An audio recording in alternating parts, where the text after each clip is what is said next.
इस वीडियो में हम आपके लिए लाए हैं 2023 की एक और सुपरहिट ब्लॉकबस्टर फिल्म, जिसकी कहानी तीन ऐसे परिवार के वंशजों की है जिनका काम अपने पूर्वजों द्वारा तीन नदियों के अंदर इकट्ठा किए हुए खजाने के भंडार और संपत्ति की खोज करना है। और इन तीनों परिवारों के हर पीढ़ी में एक जलमानुष यानी ऐसा इंसान जरूर होता है जो पानी के अंदर मछलियों के जैसी शक्ति रखता है। पर एक बार खजाने की खोज के दौरान नदी के अंदर एक परिवार के लोगों के साथ एक रहस्यमयी घटना होती है, जिसमें वो एक परिवार पूरी तरह तबाह हो जाता है और उस हादसे में एक छोटी लड़की ही बच पाती है जिसके अंदर कुछ अजीब शक्तियां आ जाती हैं। तो बड़ी होकर ये लड़की नदी में हुए उस हादसे का न सिर्फ पता लगाएगी बल्कि नदी में छिपे खजाने और बाकी रहस्यों का भी खुलासा करेगी। इस फैंटेसी फिल्म में आपको जबरदस्त एक्शन और एडवेंचर देखने को मिलेगा, इसलिए वीडियो को आधा अधूरा ना देखकर पूरा आखिर तक जरूर देखें, क्योंकि तभी इस मजेदार फिल्म की कहानी आपके समझ में आएगी। चलिए अब कहानी शुरू करते हैं। कहानी की शुरुआत में गाड़ी में बैठी एक छोटी बच्ची ईशा अपने बहन के बॉयफ्रेंड से पूछती है कि मेरी बहन यक्षी पानी के अंदर पूरा दिन बिना सांस लिए कैसे रह लेती है और मैं नहीं। वो ईशा से कहता है क्योंकि तुम्हारी बहन एक जल मानुष है और जल मानुष में ये खूबी पैदाइशी होती है, पर तुम जल मानुष नहीं हो। तभी यक्षी वहां आ जाती है। वो अपने बॉयफ्रेंड से कहती है जहाज का हॉर्न बज रहा है, नदी के अंदर एक मकबरा मिला है, हमें अब अंदर चलना होगा। जाते जाते वो अपने बहन से कहती है गाड़ी के अंदर ही रहना, बाहर मत निकलना। फिर यक्षी और उसका बॉयफ्रेंड दोनों नदी में यी परिवार के जहाज पर जाते हैं, जहां यी परिवार के मुखिया की घोषणा के बाद वो दोनों यी परिवार के अन्य सदस्यों के साथ खजाना खोजने नदी के अंदर कूद जाते हैं और गहराई में आगे बढ़ते जाते हैं। तभी यक्षी के बॉयफ्रेंड को अंदर कुछ अजीब सा दिखता है। उधर गाड़ी के अंदर बैठी ईशा बोर हो रही होती है कि तभी एक हैरान करने वाली घटना होती है। नदी के ऊपर खड़ी यी परिवार की जहाज में नीचे से भयानक विस्फोट होता है, जिससे वो पूरी तरह तबाह हो जाती है और ईशा की बहन घायल और अजीब हालत में नदी के बाहर आ रही होती है। ईशा ये सब देखकर बहुत डर जाती है। इसी बीच उसके दादाजी भी घायल हालत में आकर उसी गाड़ी पर गिरते हैं और मर जाते हैं। फिर देखते ही देखते ईशा की आंखों के सामने ही नदी से वो भयानक म्यूटेंट लताएं बाहर निकलती हैं और आगे बढ़ते हुए वहां ब्लास्ट करके सब कुछ तबाह कर देती हैं। सुबह जब बाकी दो परिवारों के लोग वहां आते हैं तो वहां सब कुछ खाक हो चुका होता है और ईशा उन्हें वहां घायल हालत में मिलती है। उसके गले में यी परिवार की पुश्तैनी मुहर होती है जो उसकी घायल बहन ने लापता होने से पहले उसे दिया था। इस घटना के बाद 20 साल का समय बीत जाता है और ईशा जो कि अब बड़ी हो चुकी थी उसे कंबोडिया की नदी में बोट चलाते हुए दिखाया जाता है। इसके बाद मैप में लोकेशन देखकर वो बोट को नदी के बीच में एक जगह रोक देती है तथा अपने पक्षी के साथ नदी में कूदकर गहराई में आगे बढ़ती है। अंदर पानी के गहराई में बुद्धा की एक बड़ी मूर्ति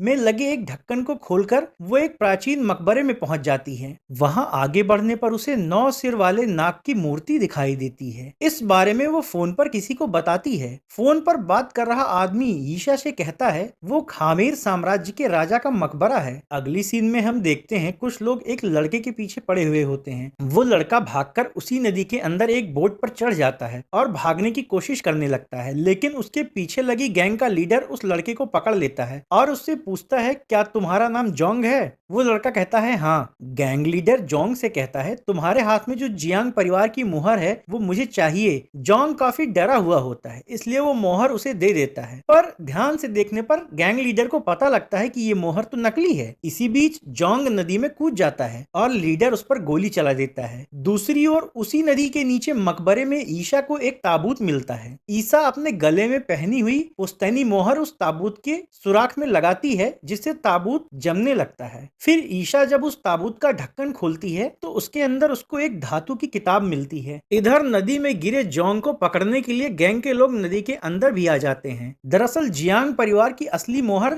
जोंग के सीने के अंदर धंसी हुई थी, जिसकी वजह से जोंग के शरीर के घाव अपने आप ही भरने लगते हैं। इधर मकबरे के अंदर भूचाल आ जाता है और सब कुछ गिरने लगता है। अब ईशा वहां से बचकर भागती है। इस दौरान उसको वहां उसकी बहन की आत्मा दिखाई देती है। उधर उस गैंग के लोग जोंग पर फिर से गोलियां चलाने लगते हैं, जिससे वो अंदर और गहराई में गिरने लगता है। तब तक ईशा भी तबाह हो चुके मकबरे से निकलकर वहां आ जाती है। जोंग के सीने में पुश्तैनी मोहर देखकर वो उसको बचाकर ऊपर ले जाने लगती है। इस दौरान गैंग के लोग ईशा से कहते हैं तुम यी परिवार से हो और हम डिंग परिवार से हैं, इस आदमी को हमारे हवाले कर दो। ईशा ऐसा करने से मना कर देती है। अब ईशा और डिंग परिवार के गैंग में लड़ाई शुरू शुरू हो जाती है। ईसा उनमें से कई लोगों को मारकर घायल कर देती है और जॉन्ग को लेकर नदी के ऊपर चली जाती है। वहां उसको मारने की कोशिश कर रहे डिंग फैमिली के बाकी आदमियों पर ईसा टूट पड़ती है और एक एक करके उन लोगों पर हमला करने लगती है। अपने साथियों को पिटता हुआ देखकर उनका लीडर डिंकी ईसा पर गोलियां चलाने लगता है, पर ईसा उसको भी नदी में गिरा देती है। आखिरकार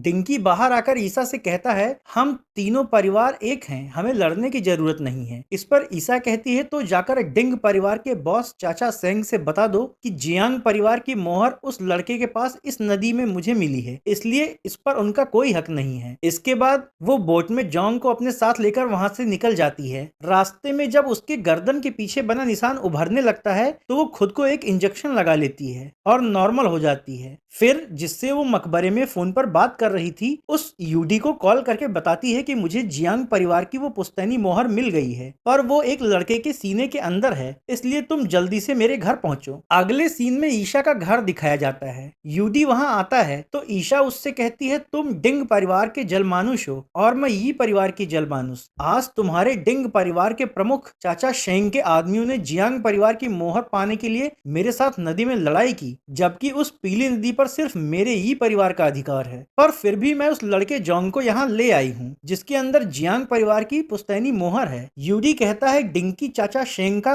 गोद लिया हुआ बेटा है, उन्होंने उसे डिंग परिवार का गैंग लीडर बना रखा है, पर तुम्हें तो पता ही है मेरी शेंग और डिंकी से बिल्कुल नहीं बनती और तुम ही मेरी एकमात्र फ्रेंड हो। इसके बाद ईशा उसको जोंग को दिखाती है। यूडी कहता है, जियांग परिवार की पुश्तैनी मोहर इसके सीने में कैसे है, ये तो आयरन मैन की तरह दिख रहा है। ईशा उससे कहती है, इसके शरीर के घाव उस मोहर की वजह से अपने आप ही भर जाते हैं। इस बात को साबित करने के लिए ईशा जोंग पर चाकू फेंक कर मारती है तो जोंग उठकर बैठ जाता है और उसका घाव अपने आप भरने लगता है। ईशा यूडी से कहती है, पुश्तैनी मोहर इसके शरीर में घुसने की वजह से ये भी एक तरह से जलमानुष बन चुका है। फिर ईशा जोंग से पूछती है, जियांग परिवार की ये पुश्तैनी मोहर तुम्हारे शरीर के अंदर कैसे पहुंची, क्या तुम जियांग परिवार से हो? जोंग कहता है, नहीं, मैं एक व्यापारी परिवार से हूँ और ये मोहर बचपन से ही पता नहीं कैसे मेरे अंदर है। उधर जोंग का पता लगाकर उससे मोहर पाने के लिए जब डिंकी नदी के आसपास खोजबीन करता है तो उसको वहां वो इंजेक्शन मिलता है जो ईशा ने इस्तेमाल किया था। फिर वो अंकल शेंग को फोन करके बताता है कि उसको ईशा की बोट में एक इंजेक्शन मिला है, क्या वो ड्रग्स लेती है? शेंग कहता है, नहीं, उसको एक अजीबोगरीब बीमारी है, तुम किसी भी तरह उसको यहाँ लेकर आओ और साथ में उस जोंग के पास से जियांग परिवार की पुश्तैनी मोहर भी लेकर आना, तभी हमारा ये मिशन आगे बढ़ पाएगा। दूसरी तरफ ईशा और यूडी जोंग को जंगल ले जाकर उससे कहते हैं, अगर तुमने सच नहीं बताया तो हम तुम्हें इस गड्ढे में जिंदा ही दफन कर देंगे। जोंग कहता है, मैं सच बोल रहा हूँ, मैं व्यापारी परिवार से हूँ, जियांग परिवार से नहीं, और एक बार मैं बचपन में नदी में गिर गया था, तभी से पता नहीं कैसे वहाँ ये मोहर मेरे बॉडी में घुस गई। ईशा पूछती है, और तुम हमारे बारे में क्या जानते हो? जोंग कहता है, तुम लोग उन 3 परिवारों से हो जिनका काम 3 नदियों के नीचे इकट्ठा किए पुश्तैनी खजाने की खोज करना और उसकी रक्षा करना है, और तीनों परिवारों में एक ऐसा इंसान जरूर पैदा होता है जो जल मानुष हो, यानी वो पानी के अंदर मछलियों जैसे सांस ले सकता है और तेज रफ्तार से भाग भी सकता है। अब ईशा उससे कहती है, तुम्हें हमारे साथ नदी के अंदर पैतृक मकबरे में चलना होगा, क्योंकि पिछली बार नदी के अंदर जिस मकबरे के ढहने पर मुझे भागना पड़ा था,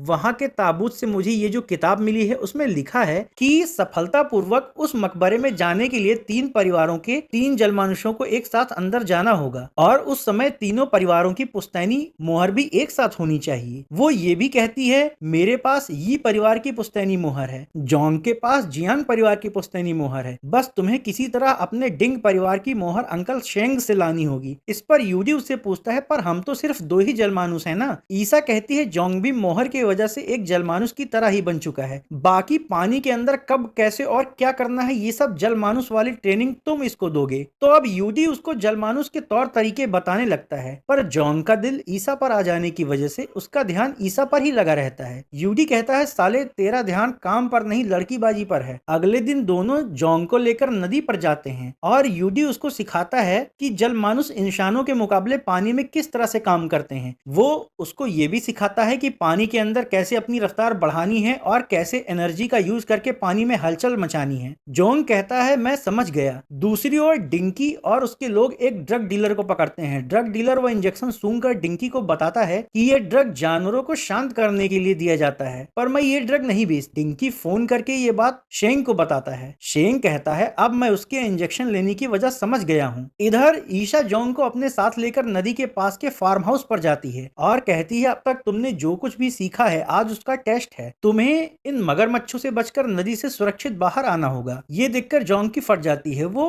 पीछे हटने लगता है। ईशा झूठ बोलकर उसको एक सूखी हुई मछली खाने को देती है। उसको खाते ही जोंग का दम घुटने लगता है और उसके गर्दन पर भी वैसा ही निशान उभर आता है जैसा ईशा के गर्दन पर होता है। फिर उसके शरीर की नसें उभरने लगती हैं। अब ईशा कहती है मैंने तुम्हें जो खिलाया है उससे तुमको भी वही बीमारी मिल गई है जो मुझे है। इससे कुछ ही देर में इंसान मर भी सकता है। ये सब सुन रहा जोंग जमीन पर पड़ा तड़प रहा होता है। अब ईशा उसको वही इंजेक्शन लगाती है जो वो खुद के लिए इस्तेमाल करती है, जिससे जोंग की नसें शांत हो जाती हैं और उसकी बॉडी नॉर्मल हो जाती है। ईशा जोंग से कहती है मेरी तरह तुम भी हमेशा के लिए ठीक नहीं हुए हो। अब से तुम्हें हमेशा ये इंजेक्शन लेना पड़ेगा क्योंकि इसका कोई इलाज नहीं है सिवाय एक तरीके के, और वो है नदी के नीचे मकबरे में छिपे जलसार पत्थर को पीना। इसलिए खुद को बचाने के लिए अब तुम्हें हर हाल में वो जलसार पत्थर प्राप्त करना होगा और मुझे भी वही चाहिए। ईशा जोंग से ये भी कहती है कि मैंने यूडी को ये बात नहीं बताई कि मैं पैतृक मकबरे के अंदर जलसार पत्थर ढूंढने जा रही हूँ।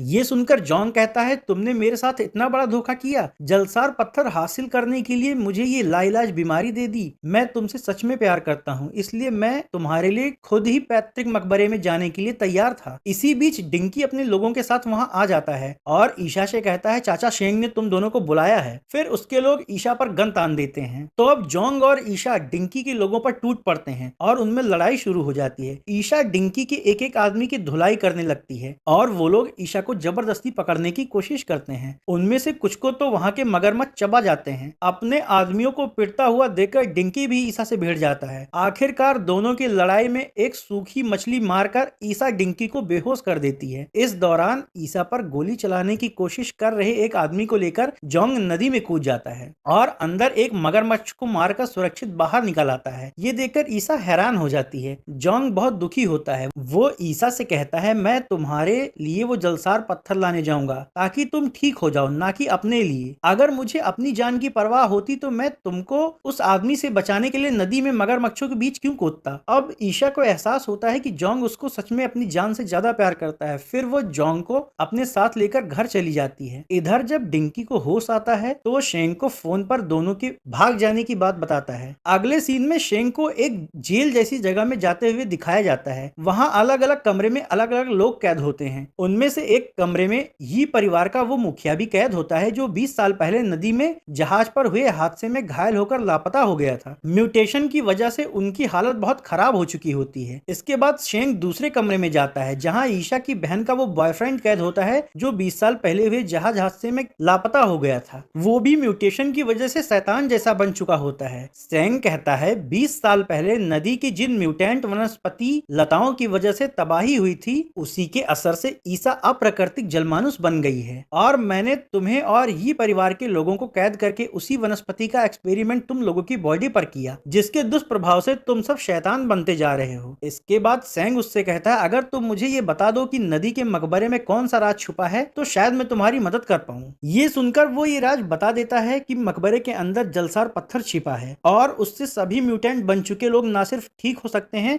बल्कि अप्राकृतिक रूप से जलमानुष बने लोग असली जलमानुष बन सकते हैं। पर उसको वहां से लाने के लिए तीनों परिवारों से एक एक जलमानुष और उनकी मोहर एक साथ होनी चाहिए, तभी वो जलसार पत्थर हासिल किया जा सकता है। इसी दौरान शेंग के आदमी उसे फोन पर बताते हैं कि यूडी यहाँ आया हुआ है और उसे कुछ दिनों के लिए डिंग परिवार की पुश्तैनी मोहर चाहिए। शेंग समझ जाता है कि यूडी वो तीनों मोहर ईशा के कहने पर इकट्ठा कर रहा है ताकि वो जलसार पत्थर हासिल कर सके। अगले सीन में जहाज पर आकर ईशा की बहन की आत्मा उसे आगाह करती है कि वो लोग आ रहे हैं। थोड़ी देर में यूडी शेंग से मोहर लेकर ईशा को दे देता है। ईशा पूछती है कि शेंग ने इतनी आसानी से बिना कुछ पूछे पुश्तैनी मोहर कैसे दे दी। फिर वो मोहर को पटकती है तो मोहर टूट जाती है और उसके अंदर लोकेशन ट्रैकिंग डिवाइस लगी होती है। ईशा कहती है ये मोहर नकली है, उसने हम लोगों की लोकेशन जानने के लिए तुम्हें मूर्ख बनाया। तब तक शेंग अपने लोगों के साथ जहाज लेकर वहां पहुंच जाता है। फिर वो ईशा के जहाज पर आकर उससे कहता है तुम झाकू नदी के नीचे जा रही हो ना, मैं भी तुम्हारे साथ चलता हूँ क्योंकि वैसे भी मैं तुम्हारा चाचा हूँ ना। ईशा शेंग की चालाकी समझ जाती है फिर भी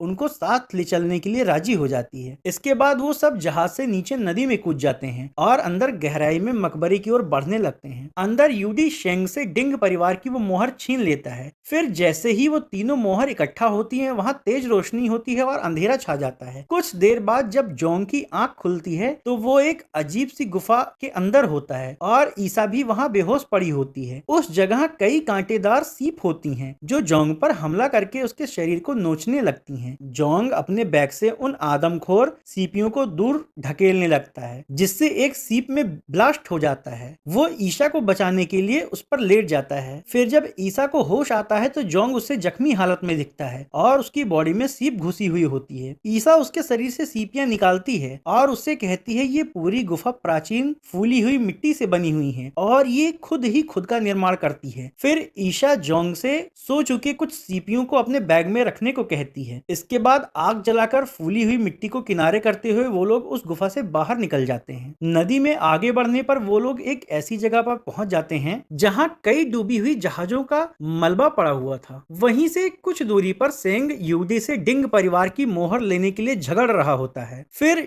डिंकी आकर वो मोहर यूडी से छीन लेता है, लेकिन तब तक ईसा और जोंग भी वहां पहुंच जाते हैं और सभी वहां से आगे की ओर बढ़ते हैं। आगे उन्हें मिट्टी में जमी हुई कई लोगों की बॉडी खड़ी हुई दिखाई देती है। शेंग का एक आदमी जैसे ही एक बॉडी को छूता है वो भी मिट्टी का बन जाता है और अपने ही साथियों पर हमला करने लगता है। उससे बचने के चक्कर में कई और लोग पुतले छू जाने की वजह से मिट्टी के बनकर अपने ही साथियों पर हमला करने लगते हैं। इसी बीच शेंग, ईशा और बाकी लोग एक गोल चट्टान तक पहुंच जाते हैं और उसमें अपनी मोहर डाल देते हैं ताकि उसमें से जलसार पत्थर बाहर आ सके, लेकिन उसमें जियांग फैमिली की मोहर डालना बाकी रह गया था। इसलिए सेंग डिंकी से जोंग की बॉडी से वो मोहर निकालने को कहता है, पर यूडी उसको रोकने की कोशिश करता है और दोनों में लड़ाई शुरू हो जाती है। यूडी को कमजोर पड़ता देख ईसा भी डिंकी से भिड़ जाती है। इधर शेंग जोंग से कहता है अगर ईसा और बाकी सबको बचाना चाहते हो तो मोहर अपनी बॉडी से निकालकर मुझे दे दो। यूडी और ईसा को डिंकी से हारता हुआ देख जोंग अपने सीने से वो मोहर नोचकर उस गोल पत्थर के छेद में डाल देता है जिसमें बाकी की दो मोहर डाली गई थी और फिर घायल होकर गिर जाता है। अब गोलशिला के अंदर से वो जलसार पत्थर बाहर निकल आता है। शेंग ईसा से कहता है अब तुम यूडी को सच बता दो कि तुम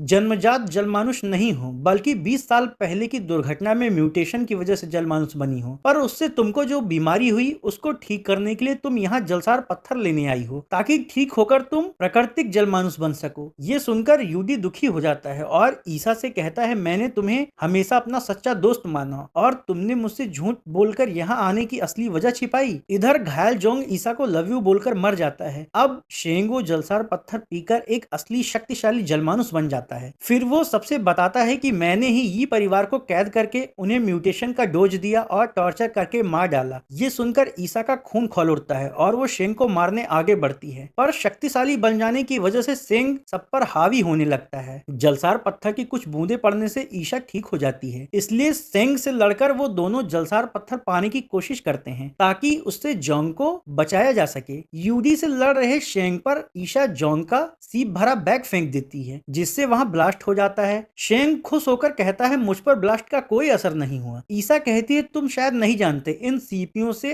असली जल मनुष्यों को भयंकर एलर्जी होती है। अब एलर्जी की वजह से शेंग की बॉडी अंदर से गलने लगती है। मौका देखकर यूडी जलसार पत्थर लाकर जोंग की बॉडी पर डाल देता है जिससे वो ठीक होकर उठकर बैठ जाता है। उधर खुद को बचाने के लिए बूढ़ा शेंग जलसार पत्थर के अंदर ही कूद पड़ता है। इतना जलसार पत्थर उसकी बॉडी में जाने की वजह से वो एक राक्षसी मछली में बदल जाता है और वहां बाढ़ आ जाती है। मछली बना शेंग उन लोगों को मारने की कोशिश करता है, पर यूडी पहले डिंकी को पानी से निकालकर गुफा में ले जाता है और फिर जोंग को। उस जगह जहाज के मलबों में यूडी और जोंग को वाटर बॉम्ब मिलते हैं। इधर ईशा पानी के अंदर मछली बनी शेंग से लड़ने की कोशिश करके उसका ध्यान बटाने की कोशिश करती है। इस दौरान यूडी और जोंग वो सारे वाटर बॉम्ब पानी के अंदर डाल देते हैं। फिर जैसे ही वो मछली ईसा को खाने के लिए अपना मुंह खोलती है तो ईसा तो मछली की रफ्तार से वहां से आगे बढ़ जाती है, पर एक बॉम्ब मछली के दांत से टकराकर फूट जाता है जिससे बाकी के सारे बॉम्ब में भी ब्लास्ट हो जाता है और मछली बना शेंग मारा जाता है। इधर गुफा के अंदर आ रही बाढ़ से बचकर बाहर निकलने का कोई रास्ता न देखकर यूडी और उसके साथी परेशान हो जाते हैं, लेकिन तभी ईशा की बहन की आत्मा उसे बताती है कि अंदर एक मेन होल है। ईसा उस मेन होल का ढक्कन खोलकर अपने साथियों के साथ बाहर आ जाती है। अब डिंकी और उसके लोग यूडी को डिंग परिवार का नया बॉस घोषित कर देते हैं और ईशा जोंग का प्यार एक्सेप्ट कर लेती है। इस तरह तरह एक्शन, एडवेंचर और फैंटेसी से भरपूर ये फिल्म खत्म हो जाती है। अगर आपको भी ये कहानी पसंद आई हो तो वीडियो को लाइक और शेयर करें और चैनल को सब्सक्राइब करना ना भूलें।